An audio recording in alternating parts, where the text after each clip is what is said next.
Hey, friendo, Steve here. Hey, Larson. And welcome back to the Going in Raw Pro Wrestling Podcast, the only pro wrestling podcast you need to be listening to. On today's episode, we've got the lowdown on Monday Night Raw in advance, on the road too, if you will. Clash in Paris. It seems like there might be, definitely one match was actually made, maybe a couple more set up for Clash. We're going to talk about that. There's really no news today, so. Well, the news came from Monday Night Raw, after Naomi had her women's world title match canceled last week against Io Sky because she was not medically cleared. There was a lot of rumors and speculation on internets about why she missed the match, and now we know why. Yeah. She's pregnant. Oh, yeah. Which is great. That's good great. Stuff. That's good stuff. The promo she delivered last night. So I appreciate that, given the joyous nature of the announcement, they didn't have her go out there and drop a typical babyface promo. She was very much in character throughout this whole promo, and it was awesome. Her and Jimmy Uso went into more detail on Stephanie McMahon's podcast. More detail, you say?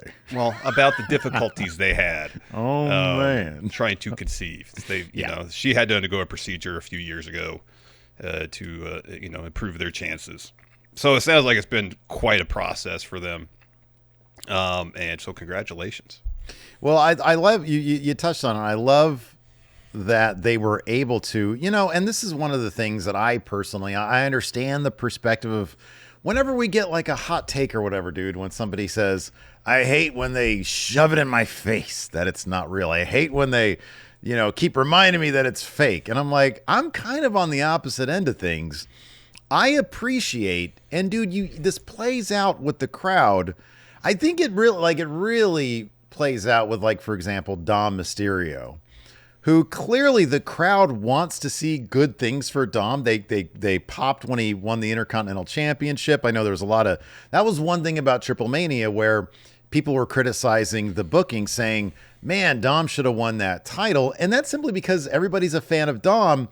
But when he gets on the mic, they understand he's a bad guy. We're going to boo him. Mm-hmm. Like it's the engagement with the audience where it kind of clicks these days, where we appreciate the work and we're going to buy into what you're selling us because we appreciate the work. No different than if you go to a movie. You want to buy into the world they're creating there in, whatever movie you're watching. You want to buy into the journeys of all the characters. Yeah. And I can understand. I can understand there is kind of, well, getting to Naomi, I really appreciate that they can air as this announcement a real life conversation where the performer Trinity says, and John gets to say, hey, we're pregnant. This is great.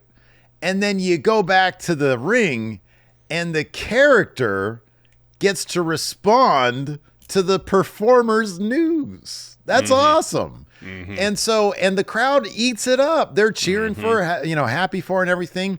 And the brilliance of having Pierce in there to be because she can't run down the crowd because they're celebrating. So they put somebody in there that she can run down, and they don't censor the curse word. I ain't giving you shit. That was awesome.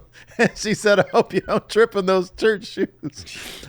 This is one of those, dude, you and I talk about when, sometimes you could be sitting there watching and you're embarrassed when a family member walks in because it's just cringe ass shit that they put on the air sometimes. Yeah. This is one of those where I rewound it. Lace, get in here. She was making her dinner. I was like, hey, you got to come see this. And I laid it out for her. And she watched it and she started cracking up because it's really good. Like the way they set this up and executed it, I thought was excellent because it's obviously it's congratulations, but then she puts all the heifers on notice for when she comes back. Yeah. I thought it was absolutely great. Honestly, the whole thing was my promo. I don't know if anybody else dropped a really good promo this year. But Hangman did the entire promo in Spanish when AEW that's up there too. That's a tough Arena one. Mexico. Yeah. Thank you for bringing that up because that was awesome as well. That was great. But yeah, I thought this was absolutely wonderful. Her character is one of those characters at this point where I just light up when she shows up because I know she's going to entertain me, and she's been doing such great work. And yeah, it's like she's doing her peak stuff right now. And granted, it's for an awesome reason, but it is kind of a shame for me personally, selfishly, that I'm not going to get that character on my screens anymore. But yeah, obviously, very happy for the couple, and this is great stuff for them. It's great. Well, she was pretty clear that in 9 months that she's going to come back, even if she's breastfeeding her baby in her arms. Oh yeah, she's going to come back and pick up where she left off. So yeah. This seems like as soon as she can come back, that she will, and get right back to doing the awesome character work that she's doing. And sorry, go ahead.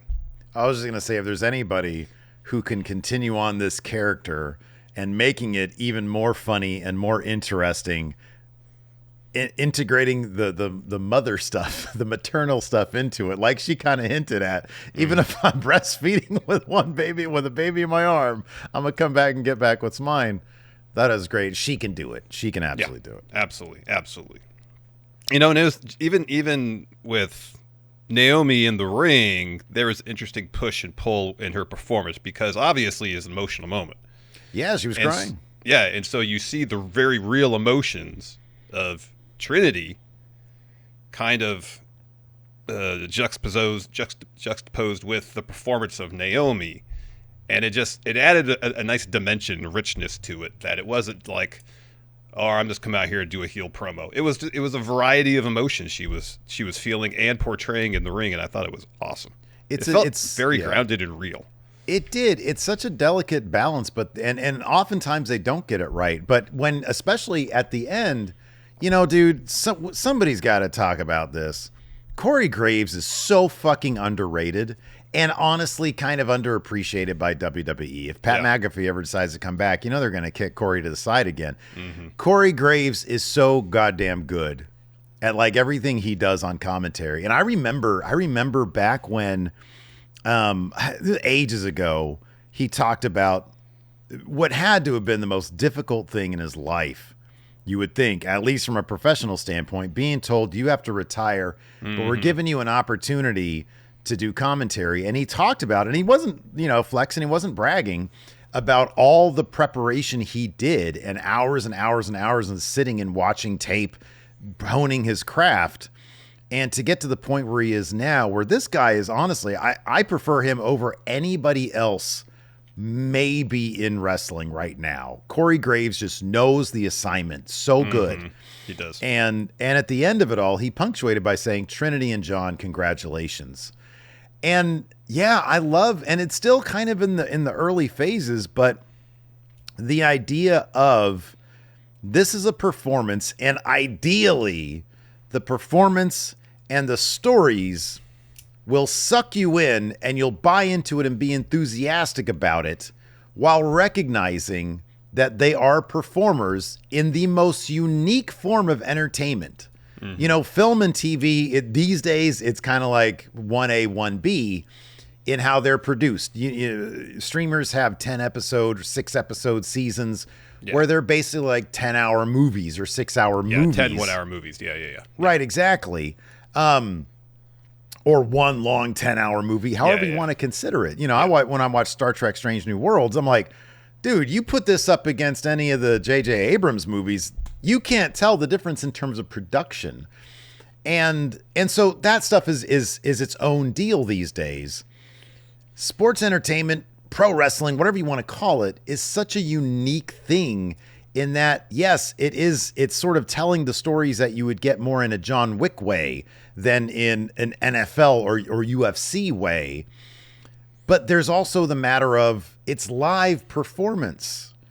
And WWE, I think one of the smartest things they are doing with this Unreal stuff especially, is Triple H being interested in legitimizing the performance aspect of it so that it doesn't have the stigma of, oh, it's fake. Mm-hmm. And that's tough territory to cross.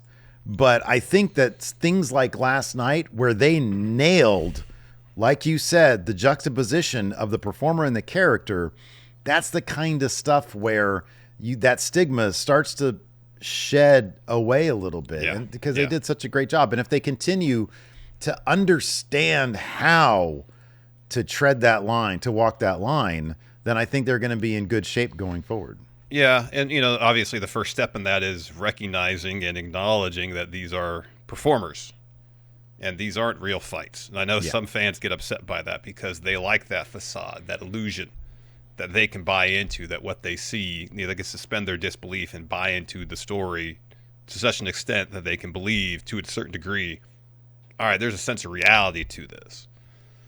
And historically, that's how pro wrestling has been, put out there for people to consume. But at the same time, no one's been, or very few people have been under any illusion that pro wrestling was any way real in terms of these are people actually fighting for these reasons. Right, Everybody understood this is scripted, choreographed entertainment. But it was kind of an unspoken thing that you don't acknowledge it. Mm-hmm, yeah. You just kind of, all right, you buy into the world. That was the idea of kayfabe. There's this facade, you buy into the facade. And I'm like you, I'm happy that they acknowledge, all right, there's that facade. These are performers. And let's recognize them as such. Yeah, yeah. Because I think for me personally, I get a far greater appreciation for what they all do. Mm-hmm. Knowing full well these are performers and I'm not supposed to buy into this being a real thing. Yeah, and it gets, this is completely tangential now, but it gets clunky when they start trying to work the sheets. The Seth Rollins injury, I think, in specifically, it's like, I don't know if that's something that I necessarily want to buy into, because now you're making me feel, and this kind of goes hand in hand with the contract stuff that they play with. Yeah. Or the idea that they could play with that stuff. I don't want to feel concerned for the performer. I don't want to think that the performer is legitimately injured. I want to know, if somebody's injured, I'd kind of just like to understand, oh, it's the character, and not clutter my head with, well, that's just kind of stuff that I don't think is necessary. It's like, I understand the idea, oh, you're so concerned about, Fightful or Meltzer or whoever spoiling things. I understand wanting to get away from spoilers and wanting to give people genuine surprises. I think you can still do that. You can still, let me put it this way. I think you should worry less about offering up really real surprises and just offering up really good creative. Yeah. Because nobody really, like, if you told me in advance of, the trial of Sami Zayn, right? One of the best segments they've done in years. Yeah. Like, that's the kind of thing that doesn't necessarily have any surprise element. There's a plot twist. Yeah. Doesn't have a surprise element. So it's like, hey, this is just a segment they're doing with a great script behind it. That's what they should focus on, not necessarily working us all over. You see, but the thing about that, the most shocking and surprising thing, and I think it's more impactful because narratively it is more interesting than just, surprise appearance, is when Jay steps up. Yeah. That was shocking. That was legitimately surprising. Yeah. Even though the seeds have been planted prior to that. But that's the kind of stuff those are the type of shocks, the surprise stuff that I prefer to see over, this person's coming back. Right. Yeah. That's because that person coming back is kind of a short-term moment of interest. Mm-hmm. Whereas, you mentioned the trial of Sami Zayn or Sami stand up for Kevin Owens at the end of the Royal Rumble.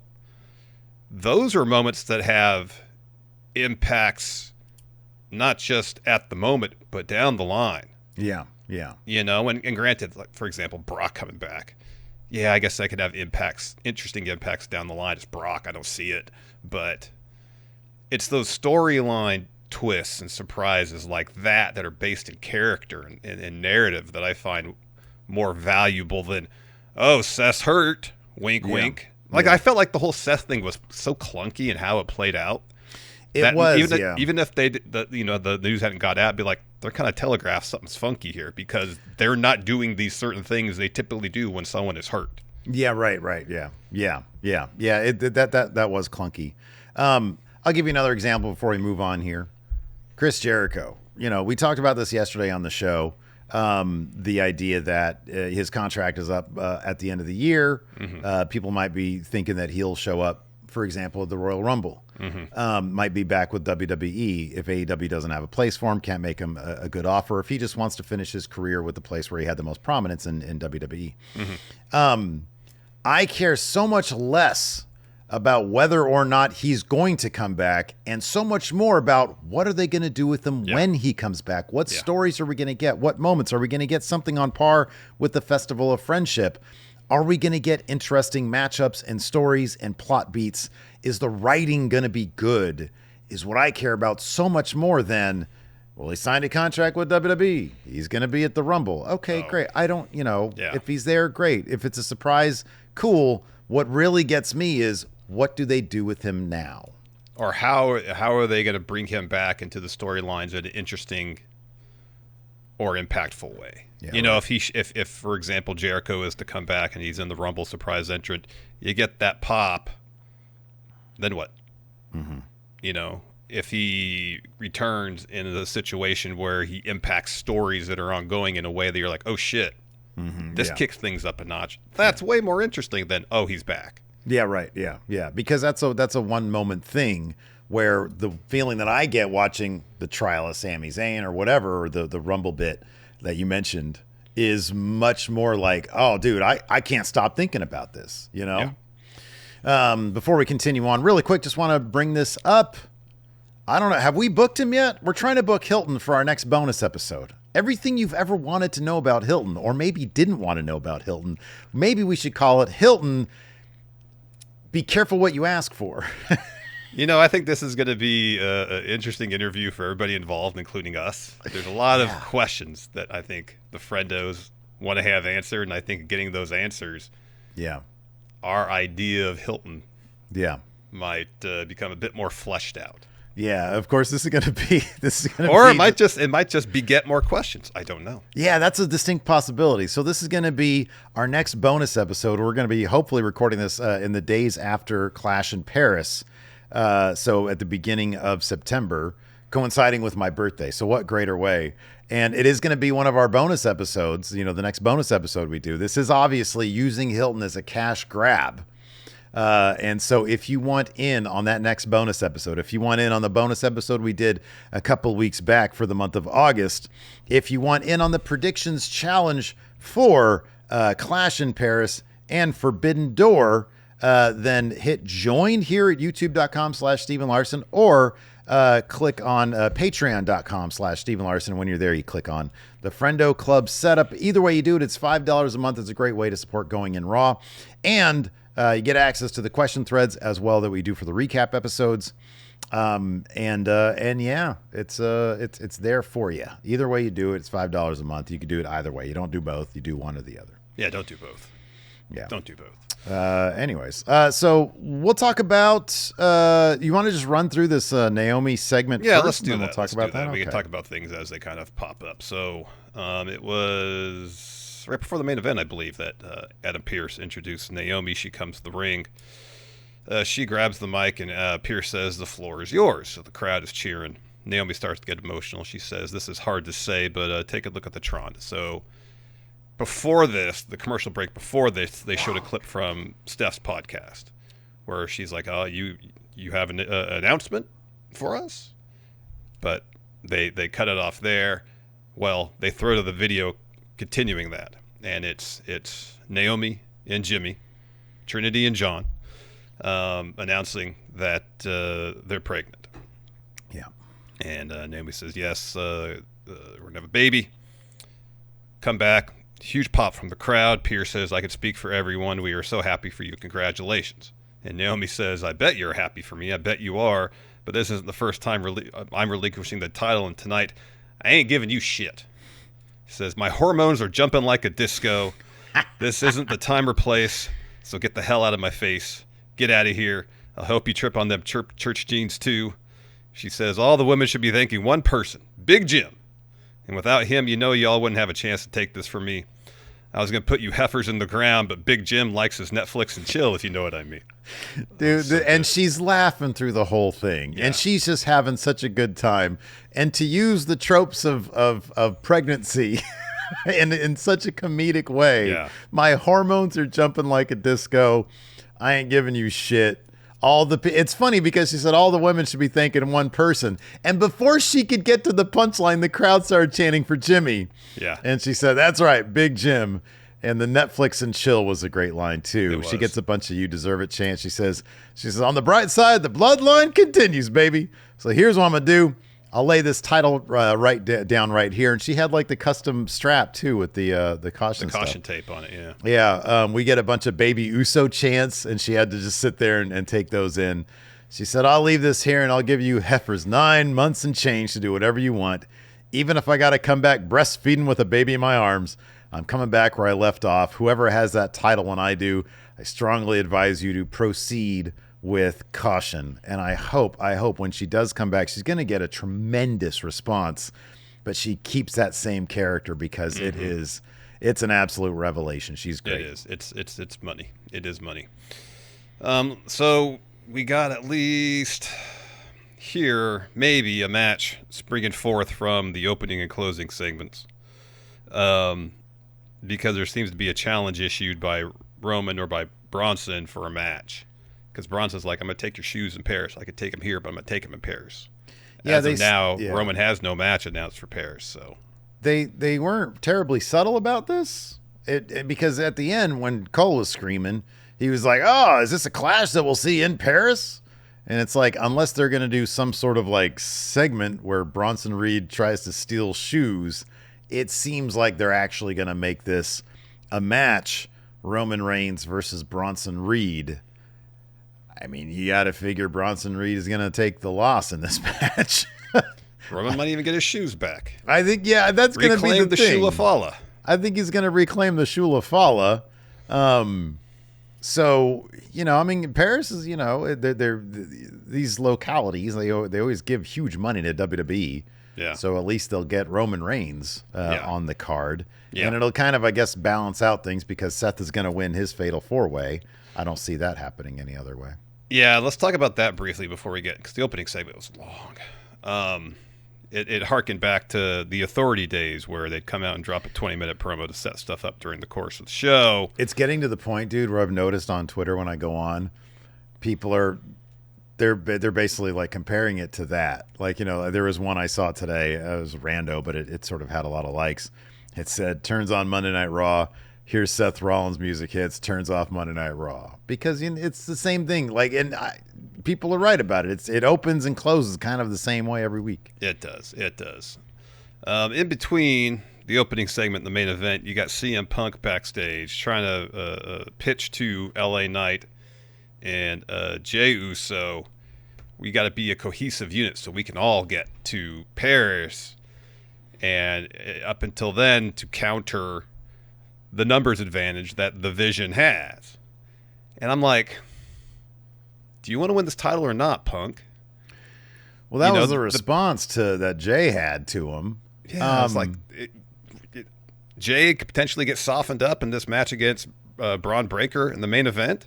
That's an advantage for you, Phil. If LA Knight is looking to take the fight to Seth Rollins, let him. So get out of his way. Take advantage. Don't be a chump, Phil. I get that. And I feel like it's kind of in keeping with his character these days, though. I feel like CM Punk of 2011 to 2014 would have adhered to what you're saying. The Punk we see these days is a bit softer. He's, he comes out, drops the "you people" promos. Bit softer. He's Charmin, man. Well, last night, I will say this, he did not have the poofy hair, the Head and Shoulders deal going with the leave-in conditioner. Oh, he had the slick back look. Didn't blow dry it. When he came out, and I think it's because he probably had hat hair, so he probably couldn't do that. Because he had a hat on earlier. He had a hat on backstage segments, yeah. Then he came back, so slick Punk, I think that looks pretty cool. But getting back to it, look, I don't know if this is just Triple H tripping over not knowing how to book a proper babyface. Although LA Knight and Jey Uso are too, and they were telling him, fuck off, dude. But this iteration of Punk, it's kind of, at the very least, it's consistent with the Punk that we've gotten lately. Yeah, so Punk's say hella that soft about these days. He's hella Yeah, soft. yeah. He's hella soft. He is. You know, and but maybe that'll change once. Maybe that's part of the story is he has to learn to harden up a little bit and understand that it's dog eat dog. He's come this far and he's still, you know, he got cashed in on, and maybe there's some trauma from that. You know, he got cashed in on. He didn't have anybody helping him. He didn't have anybody with his back, and now he's like, man, I got looked a fool of. Starting to look a lot like the Death Rider story even more, huh? Wait, in comparison to what? Oh, like last week when they made this 4-way match, I was comparing it to the 4-way they had with Mox and Hangman and Orange and Jay White. Yeah. And yeah, the circumstances were different. Mox won the match to drive the wedge between them. In this case, Seth's like, no, I don't want to defend my title against 3 people. All right. But the idea is the same as Punk's pitching the idea. We got to be a unified group to counter the strength of the Seth Riders, a la what Will Ospreay eventually did. Is we need to be unified to counter the strength of the Death Riders. Yeah. I could maybe see that. But you know, regardless of whether or not they realize it or they understand, it is sort of in keeping with how Punk has been portrayed to this point with the writing. It's just generic babyface Punk. Is what it is. Yeah, you know. Anyway, so the show opens with Seth and the Vision coming to the ring. Long Heyman promo, basically introducing everybody, saying they're in Philly. I'm the GOAT. They should build a statue of me in this city. Hypes up Bron because he has a match against Jay in the main event. Hypes up Bronson Reed holding the Shula Fala. Introduces Seth. Says that he not only beat Roman in this year's main event of Mania, he's done it twice. Which I don't know if making that reference in this promo means I could be looking too much into it. It's a bit of foreshadowing in that they're going to do Seth Roman at Mania instead of Seth Punk. I'd be hard pressed to believe that's the case. But yeah, no, dude, I was actually thinking the same thing. I was like, I wonder if they're going to do a triple threat. Oh, that's right. We got that this year. Oh, main event triple. This time there's a title on the line. This year, night 2, maybe. I don't know. No, but you're right though, because yeah, they seem to be building it. I mean, let me ask you this. Is it possible or conceivable that they would consider doing Seth versus Roman sooner than WrestleMania at like maybe what's San Diego Stadium show? I know you'd got to think that the Vision's going to be a Team War Games. You add somebody else, they're going to be Team War Games. Yeah, I don't know. I don't know if Bronson Reed's going to want another piece of War Games, to be honest with you. True. Definitely doing a spot off the top of the cage. There's the symmetry of it, you know, of Seth beating Roman beat Seth, main event, WrestleMania. If anything, I would think, well, maybe they're fast forwarding Punk Seth. You think it'd be more likely to Punk Seth before Mania than Roman Seth before Mania? Yeah. See, I feel like Roman Seth's, it's got all the lore behind it. But hot now is like Seth Punk. So I don't know. I don't know either. I don't know. Well, how about this? This is what they're going to do. November. How about November? They're going to come up with some sort of premium live event to counter the strength of Full Gear. And that's where we're going to get Seth versus Punk. We're going to get a premium live event the week before Survivor Series or something like that. Yeah, just to counter Full Gear. That's what they're going to do. They're already sort of speed running. You remember, like, for 8, you were like, oh, man, you know, once WWE decides to start putting main roster shit up against AEW, then they're going to be like moving WrestleMania to counter AEW B-level pay-per-views. Yeah. So I don't know. Yeah, I wouldn't be surprised if their motivation, if their secondary motivation behind making lots of money is to drive AEW out of business. It's starting to switch, isn't it? They're starting to care less about 1A and 1B. It kind of feels like they're caring less about making more money and more about AEW driving AEW out of business. Maybe they think, all right, there's a ceiling to the money we can make. Maybe we're kind of hitting against that. I don't know. They don't know if they can drive up ticket prices anymore and people still pay for it. Well, no, I think the idea is all the extra money we can make, AEW's making it right now. So we need to take them down to get that money. I was going to say, rather than focusing on increasing revenue, let's decrease costs. We drive AEW out of business. We can dictate what wrestlers get paid. Well, that's got to be high up there in their motivation. You got to think, that might be worth, costing themselves some revenue. I don't know. Anyways, it's a shit move, but that could be what they're thinking. Yeah. Anyway, so right as Seth is about to talk, Jay interrupts. He's in the crowd, and he talks some trash to Bron. Of course, they're fighting the main event. He talks about the 4-way match, and then Seth gets in Bron's ear. This is actually pretty funny. He goes, hey, Bron, you hear what he just said? He thinks he's better than you. He thinks he can beat you here tonight. He thinks he's a better athlete. He thinks he's stronger. He can bench press more than you. He thinks his family is more important than your family. He thinks your dad is a loser. Your uncle is a moron. He thinks your family are all fat asses. He has no respect for you. This is so out of pocket. Like, man, Seth, you got to be careful with this. Because, Bron might be thinking, he never said any of that stuff. No, he didn't say any of that. But Bron is he's hot-headed. He's about to get he thinks that Seth is feeding him the real shit. Yeah. So he starts to make a move towards getting at Jay in the crowd. Seth stops him. And so Heyman, in a roundabout way, says, we're in Philadelphia. He mentions a bunch of ECW legends. Calls Tommy Dreamer the late, great Tommy Dreamer, even though he's not dead. Funny. Yeah, that was pretty funny. And then Jay says, hold up, I know where this is going. Extreme Rules. Let's do it. So the main event, Bron and Jay, is set up then as an Extreme Rules match. Yeah. I'd love the shout outs to New Jack. That's got to be one of the more interesting subplots of WWE, super subplots, is that we heard this about why New Jack was included in DLC. Apparently Nick Khan is a big New Jack fan.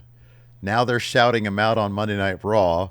Jey Uso comes out with the New Jack setup. Is New Jack going to be posthumously inducted in the WWE Hall of Fame? That wouldn't shock me. Nick Khan, he's like, I don't care about wrestling. I just care about New Jack. he's like, listen, I have an idea. How about this? Hank and Tank, no. They're going to be the new Public Enemy. So we get some Gangstas matches against the Public Enemy. I don't know who the new Gangstas are going to be, but we get some group out of NXT to be the new Gangstas against the Public Enemy. That's all. That's every main event in 2026 is going to be Public Enemy versus the Gangstas. That's Nick Khan's pitch. Yeah, and Triple H is like, listen, no, it's like Unreal Season 3. Triple H, they're just chewing ice. Nick Khan is for some reason in the writer's room. And he's got New Jack posters everywhere. Yeah. There you go. Let's make it happen. So then later on, we got LA Knight. He has an interview backstage with Jackie. He says he ain't worried about plan B, C, A every week. It's the vision. And then Punk walks up and he goes, what do you want? Yeah. And then Punk's like, hey, Jackie, give us a second. LA Knight says, nah, stay here. It's fine. So Punk says, we kind of have to be on the same page. I don't like you. You don't like me. And LA Knight says, it's never been had anything to do with me liking you. It's because when I had 2 chances at the belt, where were you? Sticking your nose in it. That's the problem. It isn't personal. It's business. And Punk says, in 2 weeks, it'll be about business. If we don't have some cohesion, we won't make it to Paris. We need to watch each other's back because you know it'll happen with Seth and his goons.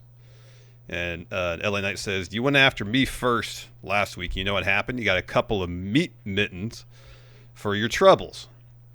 And Punk says, if that's how you want to play it, no one is going to make it. And Knight says, there's only one man leaving Paris holding the title. It won't be you. It'll be this man, with everybody saying LA Knight. Yeah. And so LA Knight leaves, and Punk just goes, no. No. He should have said, nah.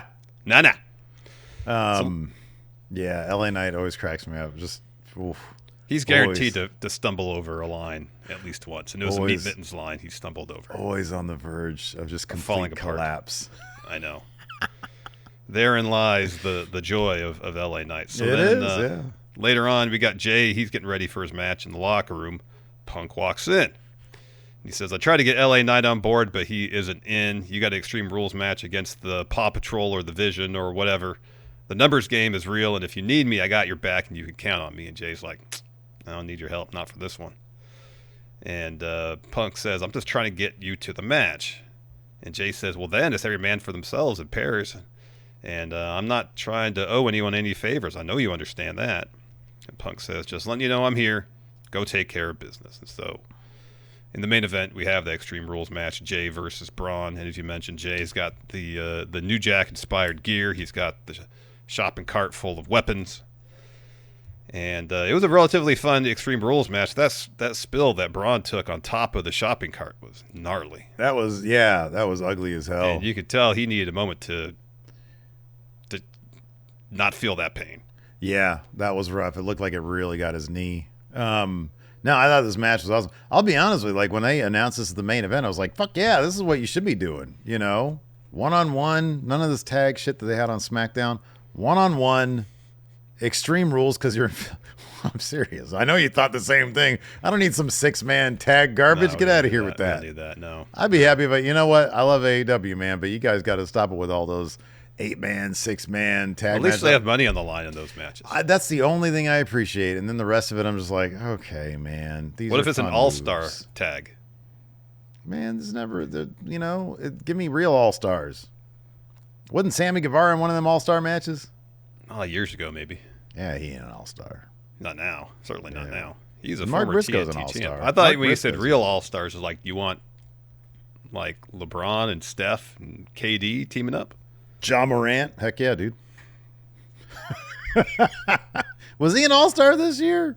I don't know if he was this year, but he's been an all-star before. Man, the talent level is so fucking nuts in NBA. Like, hella people get left out of the all-star game these days. Know. That's crazy. I saw this video of, like, surprising NBA all-stars. Oh, wow. Like, I think Kyle Korver was an all-star one year because he was shooting nearly 50% from three. Yeah, no, that guy was a lights-out shooter. Yeah. That guy could shoot back in the day. Chris Kaman was a one-time all-star. Really? Yeah. Really? He had like That's one funny. monster season. He averaged almost 20 points, I think. These days, you have to get like 5 or 6 seasons of really good play under your belt before you're considered for all-star. And then you could barely make the all-star team. And then you maybe make it. Yeah. Like Domas. Like, he's been really good ever since, like, before he got here. He's a double-double machine, yeah. Barely make the all-star team. He leads the league in rebounds. He like, has to rely on somebody getting injured Yeah. to make the all-star team. Yeah, it's horrible. So eventually, of course, LA Knight, he does make his way down to the ring, as does Punk, to kind of even the numbers advantage of the Vision. Eventually, Roman makes his way down, too, as Bron is setting up for a spear. And Bron looks like he about pooped his pants when he hears Roman's music, so he starts to kind of, flee, but he ends up turning around. Hemming and hawing. He's like, do I pick up this chair? Do I pick up this kendo stick? Do I just sit here and soil myself? I don't know what to do. He kind of did all of those at once because then he ate a spear from Roman on the floor. Roman hits Reed with the Superman punch. Roman puts Braun back in the ring. Jay hits him with a super kick. Braun, not Roman. And then puts Braun on the table, hits an Uso splash through the table to get the win. Yeah. So then afterwards, Roman helps up Jay. They celebrate. And that's when Bronson's talking trash to Roman about taking his shoes. He says, I could do it now, but I'm going to do it in Paris. Yeah, I do think that given that it was an Extreme Rules match in Philadelphia, those Extreme Rules matches were so much fun. It would just they always knew how to book those, so they reached like a fever pitch of overbookedness, a crescendo, a climax where it'd be like dude after dude after dude would be coming, and then the ref would he'd get taken out, new ref would get into the fray. He would come too, yeah. He would come too. The crowd, an orgiastic Caligula-esque fest of wrestling meat just happening in the ring.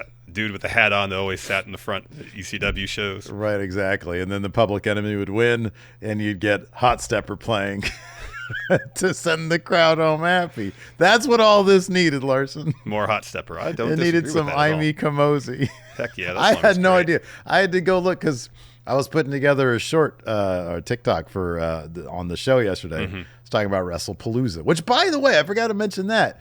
With Paul Heyman talking up Philadelphia and ECW and bingo halls, I was like, are they going to announce WrestlePalooza now? It would have made all the sense. It would have made sense. Now they're not going to be in Philadelphia. He can't announce WrestlePalooza then. Well, WrestlePalooza is not even going to be in Philadelphia. It's been in Indianapolis. No, I know, but at least you can announce it I in know. ECW territory. I mean, where was the first WrestlePalooza? It probably. I know, some fucking bingo hall somewhere. I mean, I'm just saying. I don't know if it was necessarily Probably the first stank one. in there. Yeah, the first two were in ECW Arena, then Georgia, then Missouri. Georgia, really? That's Yeah. cool. 98 in Georgia, and then 2000. Invading Crockett territory. I see. Yeah. Interesting. Yeah.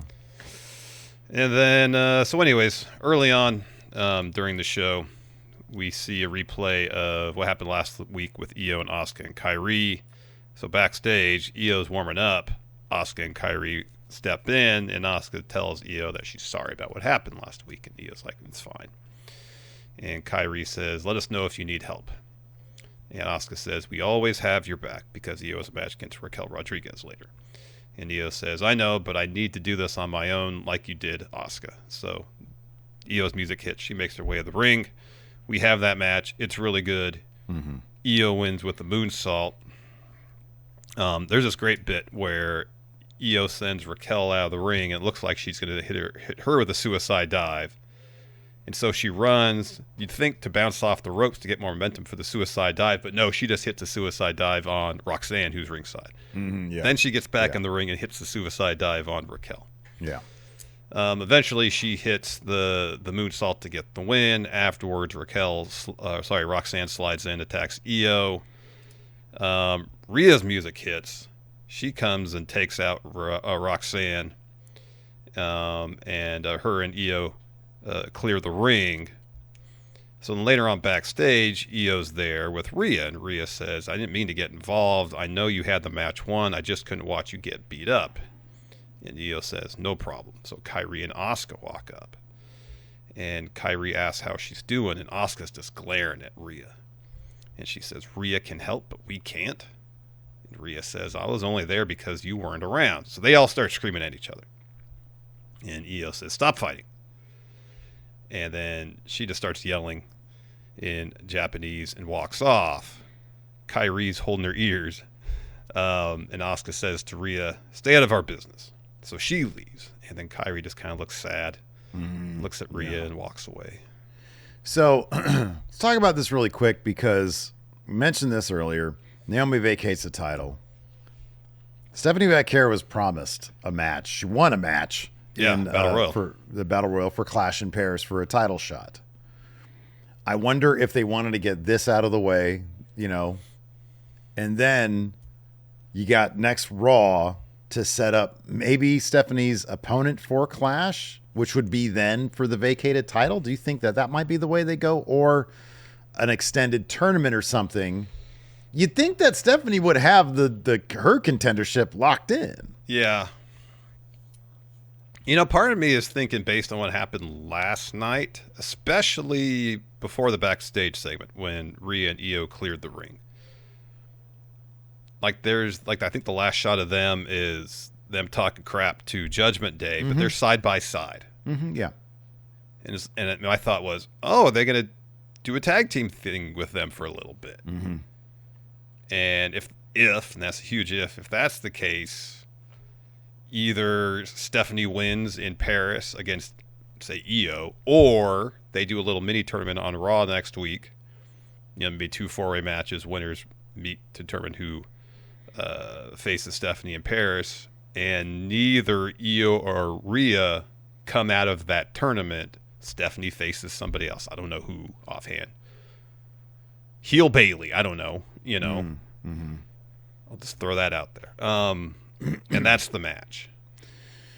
Yeah.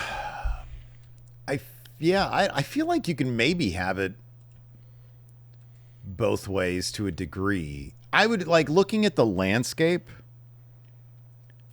Unless they're like, hey, even though like they haven't done anything with Stephanie, and it's probably because like this whole thing is pending with Naomi.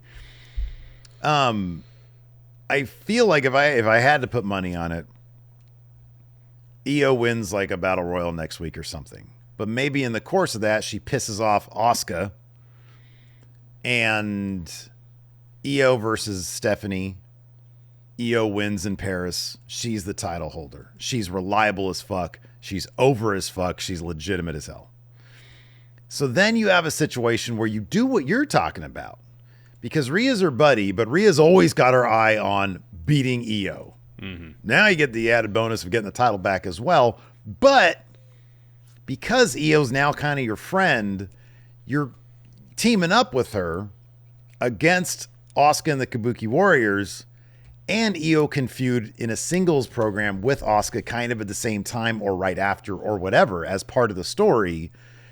And then eventually you can get to, I guess, Rhea versus Io for whatever. Mm-hmm. But I don't know if I see anybody else, unless they want to roll with Stephanie because she is so popular so quickly.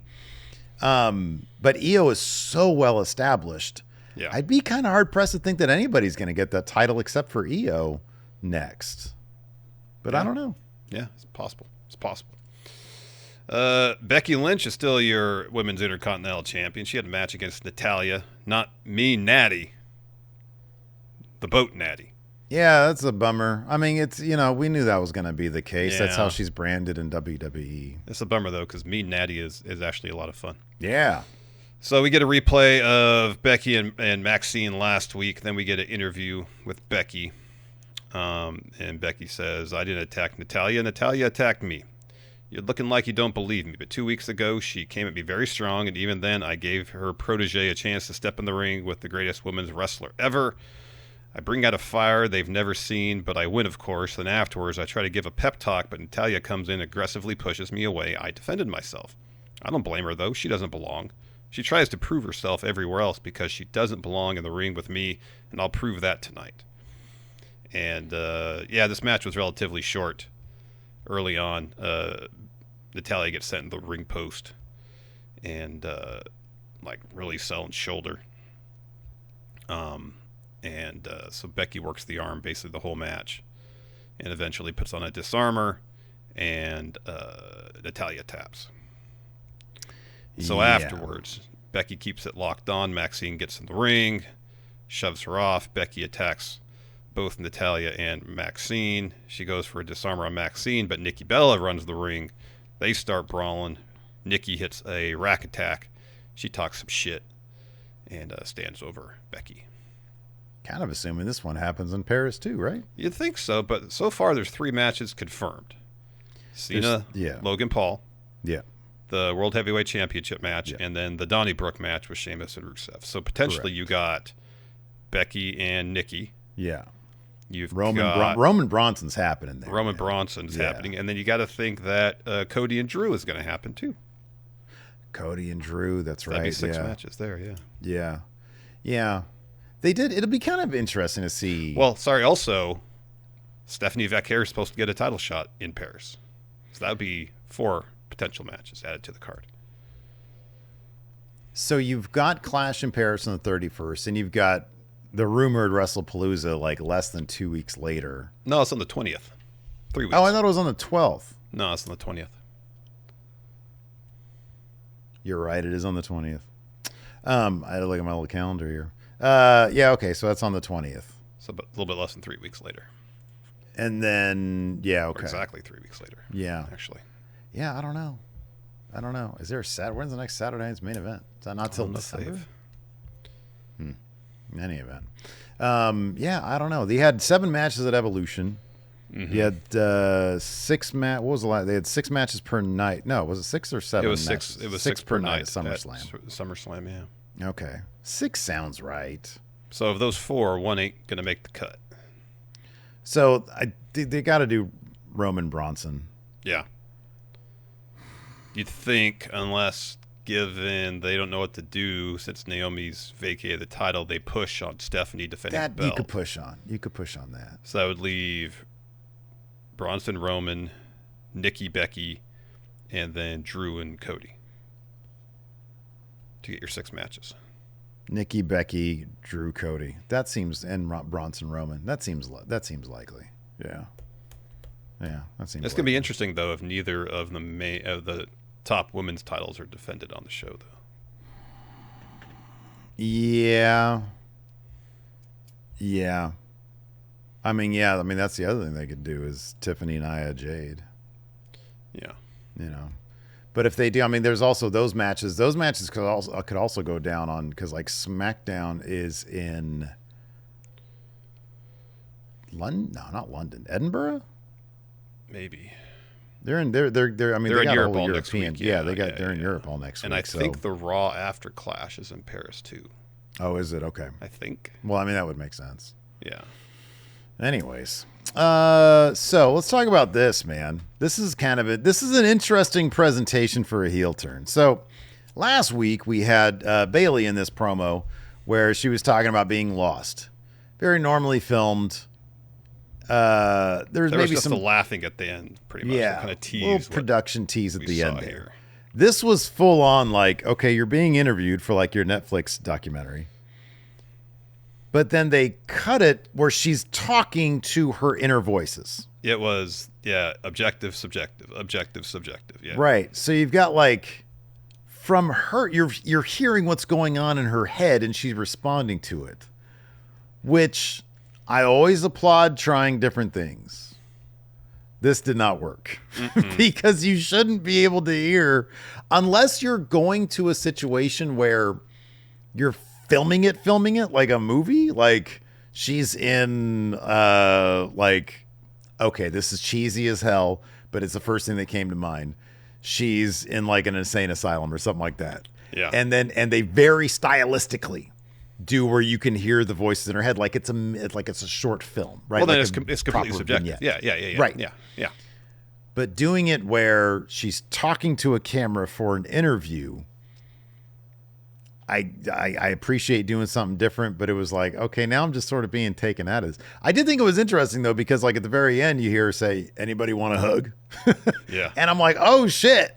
So we're going to get some sort of like heel Bayley, but also integrating the hugger aspect of her early days? Because I hate if they just went to the ding dong hello stuff. Yeah. Some sort of new Super Bayley heel. Yeah. How would they work in the wacky, wavy, inflatable tube men then? Make him demonic. All right. Or they're all busted up, but they're all taped together. Well, the last time we saw him, she took like an axe to him. Yeah, exactly. So you act like it's the same ones, but they're like, taped up with duct tape. Duct taped. And they're all like, faded and stained or whatever. Yeah. Like they've been out in front of a used car dealership for the years in between, yeah. Right, exactly, yeah. We had Mr. Iguana and Vikingo on Raw last night, so we had a tag match that saw Finn and JD take on Mr. Iguana and Dragon Lee. No demon puppet, though. Yeah, I was really shocked at that. I felt like they'd probably want to sell some more of those, but maybe I thought so too. Maybe they're going hot. I don't know. Maybe they're going to wait till Worlds Collide. Who knows? Finn gets the win for his team after hitting the coup de grace on Dragon Lee. After the match, Judgment Day attacks Mr. Iguana and Dragon Lee. Dom's there ringside. Heads out to clear off the announce table.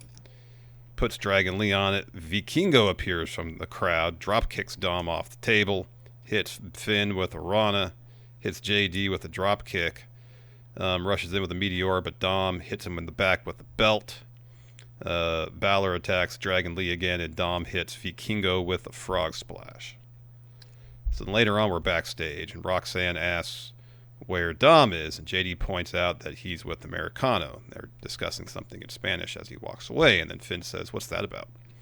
And Dom says, "Just making sure we always stay on top." And Finn's like, And everyone leaves. And JD says, "I'll wait in the car for you." And Finn says, "Yeah, I'll catch up in a minute." You don't like being out of the loop.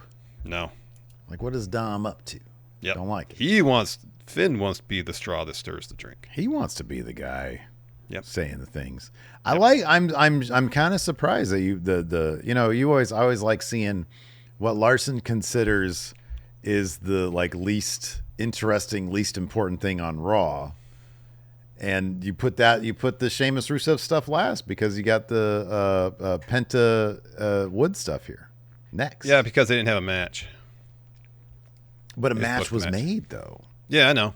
Yeah, okay. And also the Penta Xavier Woods match was inspired by a hat. Yeah, it was inspired by Woods wanting his, was it $12,000 back? $18,000. 18? $18,000. $18,000 back, yeah. It was pretty entertaining stuff. Speaking of Corey Graves, he had a great line here because he was talking about the New Day grieving the loss of their tag titles. And he says, for this match, you don't call me Corey Graves, you call me Corey Greaves. See what I'm talking about? I didn't even hear that. See what I'm talking about? Yeah. Graves is great, man. He is. Yeah. Anyways, Penta gets the win here. Really fun match. Maybe they're using the Destroyer as Penta's finisher now. It's 2 straight matches he's had where he's won with the Destroyer as opposed to the Penta Driver. He does hit a should Penta be driver. A finishing move, too. Penta Driver's great, but this should be a finish. Come on. I know. Petey Williams gets no respect, man. They did mention Petey Williams last night, though. Well, they also did like a little digital thing where I saw on social where Xavier Woods goes up to Petey and he's like, dude, how do you counter the Mexican Destroyer? And he's like, it's a Canadian Destroyer. It was good stuff, man. So, Penta gets the win. And then, lastly here, Sheamus is backstage, and he's talking about his feud in an interview with Jackie. And he says, it happens week after week. Sheamus says, that's my... Jackie says, the brawling keeps happening week after week. And Sheamus says, that's my thing. Look, the truth is, people say Rusev has a god complex. He's as complex as a light switch. And what he didn't contemplate was coming across him, Sheamus, who throws a banger after banger after banger. So then Rusev appears and screams at Sheamus, says, oh, yeah. That's exactly how he said it, too. Kool-Aid Man style. Yeah. It's like Kool-Aid Man. So then security rushes in. Pierce rushes in. What are you doing? Says, since you want to kill each other, you get one last chance. Clash in Paris. Good old-fashioned Donnybrook match. Says, get out. So I need Pierce a drink. He needs to get his load on. He needs to get his load on. So who wins that match, dude? Rusev does. He should, right? Kind of needs this more than Sheamus does. And Sheamus, just because of Donnybrook, Sheamus actually has, like, in technical Donnybrook matches, is one-on-one. If you add in the Jeff Hardy viscous piss bar the fight. pub match, The pub match, he's 1-2. He only beat Pete Dunne. Drew McIntyre won the Donnybrook, and then Jeff Hardy won that one. Yeah. The bar fight. Rusev should. He needs it way more than Sheamus. Yeah. Like, what does Sheamus get out of this? Sheamus is great regardless. He can take loss after loss after loss as long as he keeps on putting banger after banger after banger. Mm-hmm. Yeah. No, I agree with you. All right, you want to answer some questions. You want to answer? You want to look at the television? So Ken Adams' business firm, we brought this up yesterday, and the excitement is palpable for this. Yeah, Ken Adams' business firm asks, is the Hilton interview bonus episode actually happening? If so, my ass will be seated for it. We got to talk to him about it, but I think we have every intention of making it happen. The ball is going to be in Hilton's court. I don't know why Hilton would say no to this. On the other hand, maybe Hilton values the mystique of Hilton in our universe. I don't think he's even aware of it. I'm not sure Hilton knows much about the lore of Hilton in our universe. So this interview will be an illuminating experience for him as well. Yeah, maybe. His legend looms large here at Going In Raw. It does. Blake Whitehouse says, what are some other reasons to be thankful for Big Jim Uso? Oh, remember his short stint as Tribal Chief? Mm-hmm. I loved that. I thought that was a lot of fun. I miss Tribal Chief Jim Uso. He brought yeeting into the WWE universe. Memory serves. Oh, was that him, not Jay? I believe so. Oh, wow. I believe it was Jimmy that started saying yeet first. Wonder whatever happened to that indie wrestler who used yeet, and then remember they had to stop for a week while they got their probably cease and desist bully paperwork together. Mm-hmm. Sent it to that poor jabroni. Jason Sear White says, if you guys had your own personal Shula Fala, what shoes would you guys have? Oh, great question. They have to be in your collection, though. Oh, in my collection? Yeah. I don't. My collection. I sold off a lot of stuff You did? because I just wasn't wearing it. Wow. Now you're just like, yeah, I have an old beat up pair of Adidas, and that's it. Yeah, I got some old, beat up pair of Ultra Boosts. Like the Jordans I bought, like I didn't wear them. I realized I bought them both probably a half a size too large, so I was like, I'll just sell them, get some money for them. So Only wore them a couple times. I would go with, from my collection, I've got a pair of Air Force Ones that you got me that they're white with like a gray leopard elephant print. Elephant print. Elephant print? No, Yeah, that's elephant. what they call it. Called elephant print. Elephant print is the one that you get that's got like the Oh, yeah, I'm yeah, thinking yeah. of those are Jordan ones you got me. Sorry. The Air Force Ones you got me have think the that's- cheetah print or Yeah, leopard I think print. they call that Safari. Okay, yeah, that makes sense. That makes sense. Sorry. But it's got like also teal on it, and I wear those whenever I'm like, oh, we're gonna go out. I'll wear those. I love those. So I put those on for sentimental value for us, and then the ones that I wear now, which I need to polish them up a little bit, but they're my white and pink Agassiz that I got recently. I love those shoes. They look amazing, and they feel great. Bronson Reed had some of those on last night. Yeah, he did. Oh, did he have the orange and blue ones or the pink ones? There's blue. It's like a teal. Okay. So yeah, I mean, I guess it's just two pairs, right? Yeah, I think so. That's what Bronson's are. Um, I also have a pair of white and purple Jordan 6s, I think they are. 5s. Those are 5s? Okay. Those are I love 5s. those. Yeah. I'll probably go with my Volt Dunks. Oh, yeah. Those are I like those a lot. Yeah. They look sharp, relatively comfortable. I'm trying to think what I have in my closet. I don't really have What were you much. wearing yesterday on the court? Oh, my LeBron Next Gens. Yeah, I like those. Those Yeah, are those nice. are kind of probably my favorite basketball shoes, maybe ever actually. Those look nice. They look really nice. Yeah. So I have a pair I haven't worn yet that are actually really sharp. They're gray, blue, and pink. Ooh. And they got like an iridescent swoosh on them. But they got the translucent rubber on the bottom. Mm-hmm. Oh, yeah. I don't know how well they're going to fare. So I'm going to wear through the ones I'm wearing now. And then I have, when the weather starts getting cold, I'm going to wear the other pair of Next Gens I have, the Amp, the ones that got the nubuck uppers for the winter. And then maybe in the next spring I'll bust out the gray Next Gens. Posh Kenneth says, wrestling can combine dumb and fun very well. When film comes up as a topic here, it's usually involving well-respected good films. Which dumb movies do you love and embrace? 2 come to mind. Ace Ventura 2, When Nature Calls, and Semi-Pro, the Will Ferrell basketball movie. I love those movies. Johnny Dangerously and Strange Brew.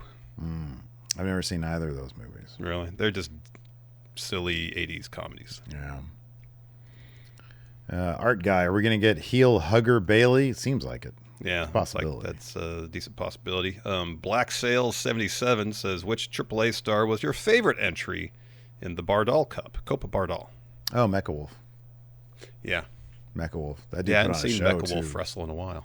It's either him or La Parka, but yeah, Mecha Wolf. Let's see here. Luis says, with the recent criticism from MVP and Lashley of Triple H's booking of black wrestlers, do you see WWE having a prominent black champion anytime soon? Well, Naomi doesn't count. If we're talking about men, yeah, that's something that Triple H has probably got to get a move on. Mm-hmm. But you got a couple of dudes in NXT. You got Trick and Oba, yeah. I mean, how do you mess up on Trick and Oba? How could you possibly? How do you mess up Oba Femi? I don't know. That's going to be the real litmus test. Yeah. Trick has got everything. Yeah. Ryan Luckman here says, realistically speaking, who would be the best choice to be your fantasy football team co-manager out of all of professional wrestling? Realistically speaking, does this mean someone we can actually get to be the co-manager, or just someone that we know is good or plays fantasy football? Like, I know The Miz is a huge fantasy football guy. Oh yeah. Yeah, I don't have. So I an guess I'd answer say to The this one. Miz. The Miz. There you go, The Miz. Carlos Diaz, who's the next superstar that WWE could push to have a record or a streak?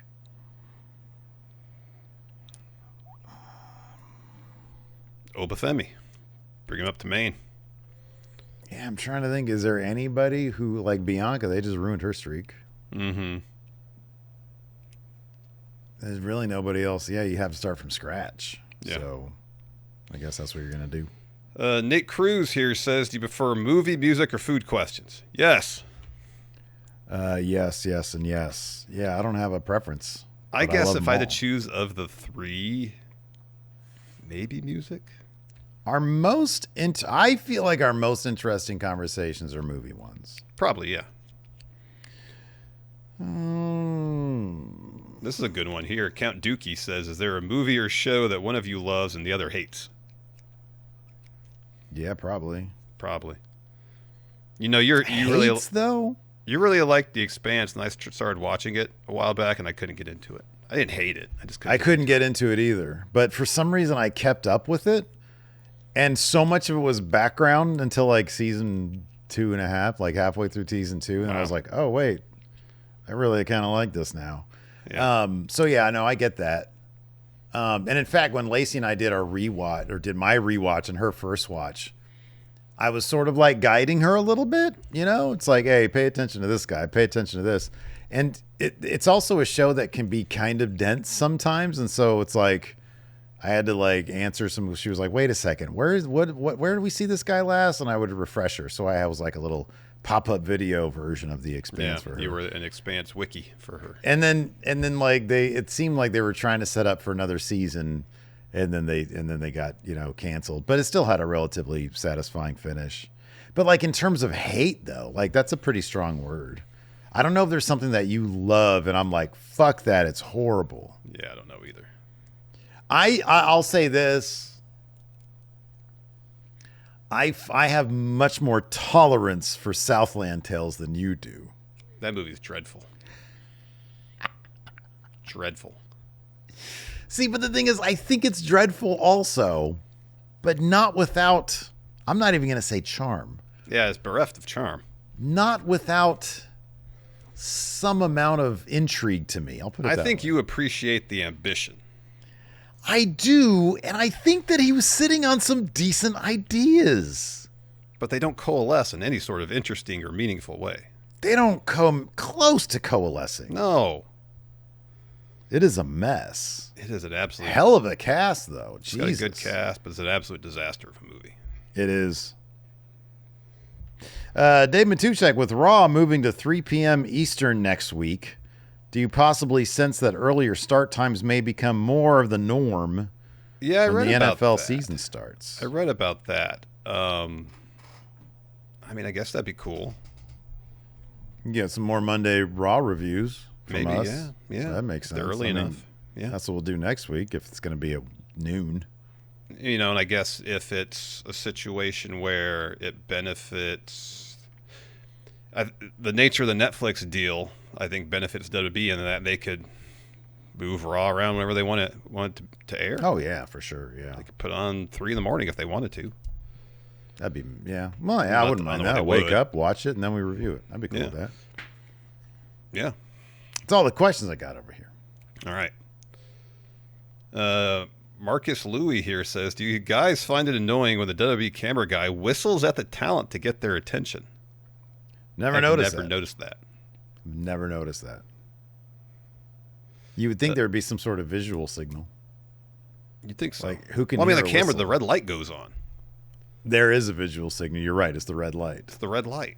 Unless they're trying to anticipate, unless they're not live yet, but they're going to be, so turn this way so that you are facing me when it goes on. Maybe. Diehard Homer says, I was at Raw last night and Woods delivered a promo during a break that Penta still hasn't paid for that hat. Is Penta stuck in mid-card purgatory after his hot debut? Oh, I don't know about purgatory. I think it's Triple H takes his damn time with everybody. But he's in a good spot. He's on TV all the time. Yeah. He's involved in stuff. Yeah. Stephen M. Smurf Galloway says, I'm going to be at the Dublin SmackDown on Friday. Ah. Any tips for TV tapings? Also, any friendo things you want on my sign? Do whatever you want to put. I would say this: whatever sign you make, be it friendo related or not, thick black marker on white board. Mm-hmm. Unless you're going to do some sort of visual thing, like, our heads or some shit like that. Yeah. Thick, just don't do like one line. And when I say thick, I mean make sure, if it's like an F, make sure you do a lot of It's got to be the width of each part of the letter has got to be a minimum of 1 inch. Oh my God, I'd say 3. Well, at you that gotta point, make it depending on thick. what you have out there, you got to have a huge sign. Well, why go small? You got to go big or go home. Yeah. Tips for TV tapings. There's a lot of downtime. Just be prepared for that. For commercial breaks. Yeah. There's Stretch. Yeah, stretch. Stand up, stretch. Should be fun though. Justin's asks, is Layeska the next comedy iteration of Mr. Sacco and Santino's Snake? What's the ceiling on Mr. Iguana, more than Foley or Santino? It's hard to say that a lot of wrestlers have a potentially higher ceiling than Mick Foley, former world champion. Yeah, he's a big deal. One thing I noticed, Finn had like a nasty something on his back. Oh, I didn't notice that. But I swear it was after he got hit with Layeska, and I was like, what's he load that thing up with? Bama loved Layeska, by the way. She came in, she was like, what the hell? Yeah. She was like, is that real? I'm like, no, it's a little puppet. And then she's like, oh my God, yeah. She was like, why would he be doing that if it's real? Oh, I didn't notice that. Yeah, I don't think it was from Layeska, but it was just funny because I was like, God damn. It was like right after he got hit with it. That'd be funny if they were really trying to sell the impact of Layeska. If things are going to carry over from AAA. Yeah. And then, someone, when the camera's not on, like blasts Finn in the back or he does something to. Mm-hmm. So, there's some welting or. Doing that. Yeah, I see what you're saying. Yeah. Yeah, that'd be funny. Let me find one more we could end on. Uno mas.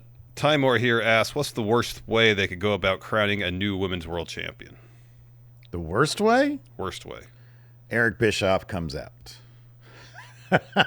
He's got the championship, and he hands it over to Charlotte Flair, who people think is a Triple H of the women's division. Yeah. That's the worst way. I don't know, like realistically speaking. Yeah, just crown a new winner. Don't have any matches for it. Yeah, that's the worst thing they could do. I think that would be the worst way. Yeah. Uh-oh, you been attacked? Yeah, there's some sort of something. So it's the end of the show. Nobody's paying attention anymore. Before we were rolling, you pointed out my very color unsafe shirt. Yeah, it's very bright. You don't normally wear shirts that bright. I don't usually wear shirts that are anything but black. Mm-hmm. But I do like that we coincidentally sort of themed up today. I've got black on red. You've got red on black. No, this has been kind of a gimmick on Wrestle Juice. Is I was going through my mom. She's always like, hey, if you want any of your dad's stuff, I'm gonna get rid of it. So you might as well come over and get it. So every once in a while, whenever I go over there, I'll go in his closet, see if there's anything that I missed or whatever. Well, he had this like tub of shirts. And as soon as I opened it, I was like, that smells like Florida. That's my grandpa's stuff. Sure enough, it was my grandpa's stuff. I don't know why my grandpa was obsessed with Alaska, but he's got like a bunch of Alaska shirts in there. It says Alaska. Now I see it. Right. The other one I wore on a Wrestle Juice the other day. It was a white shirt with like it's got a big salmon on it, but it's like kind of like highlighter colors. And so it looked kind of cool. And it said Salmon Watch on it. Didn't have a year, but it was, I don't know. So anyways, this is another Alaska shirt. And I thought that it would be, no, I'll show you in a sec. I thought you'd like this because it has kind of alpha qualities to it. Okay. Given our conversations about alphas. It says, unless you're the lead dog, the scenery never changes. And it's a dog's ass and balls down here. Yeah. I don't think they didn't draw the balls, but you could surmise there's balls here somewhere. Yeah. Yeah. And if this tail lifted up, it'd be an asshole. You'd see the butt, yeah. Very alpha coded. I guess so. But it's very comfy. It's so cozy. Yeah. And I washed it several times and it still smells like Florida. Interesting. Yeah, it's a really strong smell. Yeah. Anyways, that's the story of my shirt, Larson. There we go. There we go. That's going to do it for the day. Thanks, everybody, for tuning in. Appreciate it. We'll be back tomorrow with your hot takes. Till next time, we'll see you guys around. Goodbye.